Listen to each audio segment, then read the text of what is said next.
Israel has laid to rest 3 teenagers who were kidnapped and murdered in the West Bank as the Israeli Security Council considers its response. For more on this story, Paul is joining us from the News Center. Paul, what's Israel's next move in the wake of this tragic incident?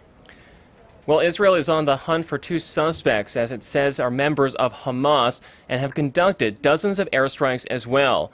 Emotions are still very raw as tens of thousands of Israelis mourn and bury 3 of their own. This as the body of a Palestinian teenager who was kidnapped overnight was found in Jerusalem in an apparent revenge attack. Our Sohn Jung-in has more. Tens of thousands of mourners attended a funeral in the central Israeli city of Modiin, where the bodies of 3 teenagers who were kidnapped and murdered while hitchhiking home were laid to rest on Tuesday. The bodies were found on Monday evening, more than 2 weeks after the trio went missing in the West Bank. Israel says the Palestinian militant group Hamas was behind the killings, a charge Hamas has neither confirmed nor denied.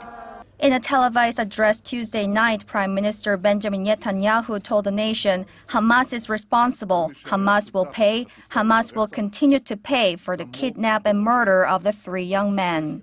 He also outlined a 3-pronged response to the incident, taking the murderers into custody, continuing to strike Hamas targets in the West Bank, and expanding the operation in Gaza as necessary.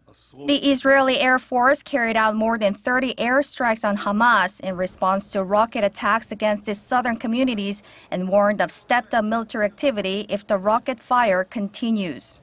Outside the Middle East, the incident has spurred strong reactions from the U.S. and in Europe.